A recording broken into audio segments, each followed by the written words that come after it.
Monsieur le Président, bonsoir. Pourquoi est-ce qu'il était important pour vous d'être ici ce soir?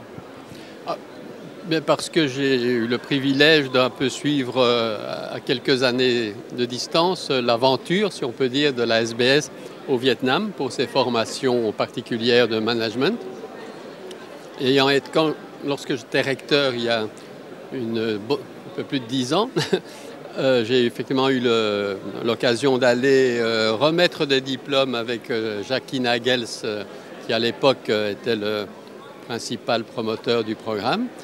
Et je viens d'y retourner maintenant pour le 15e anniversaire. Et c'est intéressant parce que ça permet de comparer aussi l'évolution, bon, indépendamment de l'évolution d'un pays comme le Vietnam, à 10 ans d'intervalle, les choses ont considérablement changé, mais aussi l'évolution du programme lui-même et l'évolution aussi des étudiants devenus diplômés. Et ce qui m'a le plus frappé, c'est le sentiment d'appartenance des jeunes diplômés, et parfois même des plus anciens, puisqu'on a eu l'occasion, à la faveur de cet anniversaire, de revoir revenir des diplômés des premières générations. Il y en a un ici ce soir aussi d'ailleurs.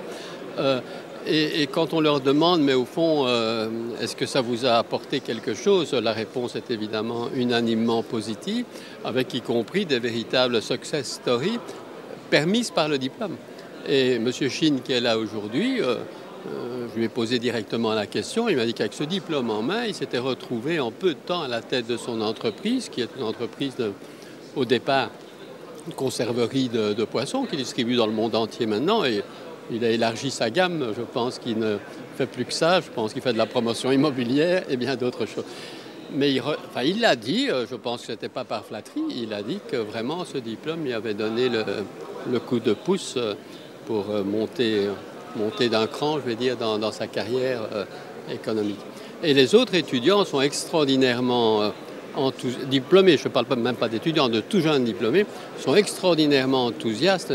On sent même qu'entre les générations successives s'établissent des liens, ils se revoient, ils ont leur table par promotion, ils font des compétitions.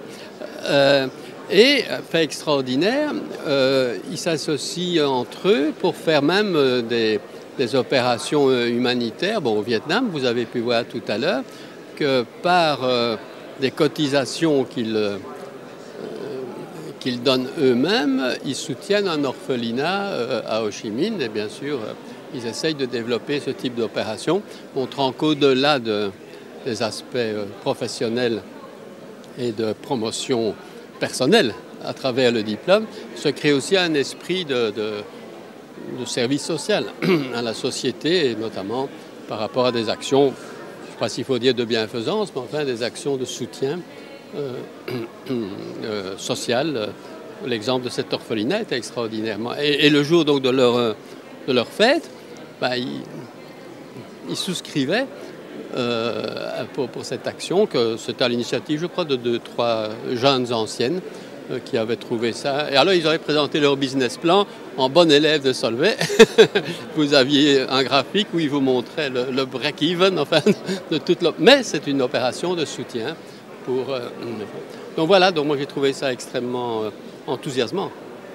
Voilà. On n'a pas fait que regarder dans le rétroviseur, je pense, ce soir. On a aussi parlé un peu de l'avenir. Oui, bien sûr. Il faut savoir quand même qu'il y a beaucoup de défis. Solvay n'est pas la seule école de management qui est présente au Vietnam. Il y a d'autres pays, d'autres universités.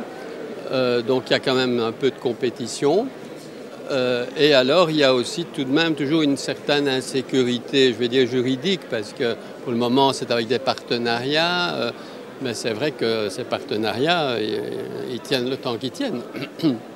Et donc, les objectifs, c'est d'essayer d'avoir une reconnaissance, comme on l'a dit tout à l'heure, légale, que ce soit reconnu, avec une reconnaissance officielle du diplôme par le Vietnam, puisque pour le moment, c'est en partenariat avec les universités. Donc, le diplôme est reconnu par le détour de l'université partenaire, évidemment, même si c'est SBS.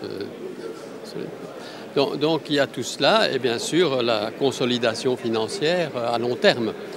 Parce qu'il faut reconnaître quand même qu'une bonne partie des premières années, c'était un peu sur des volontaires aussi. Ce n'est pas évident non plus de demander à des professeurs toutes les années d'aller. Alors c'est enthousiasmant la première année, la deuxième, la troisième, mais il faut trouver les renouvellements.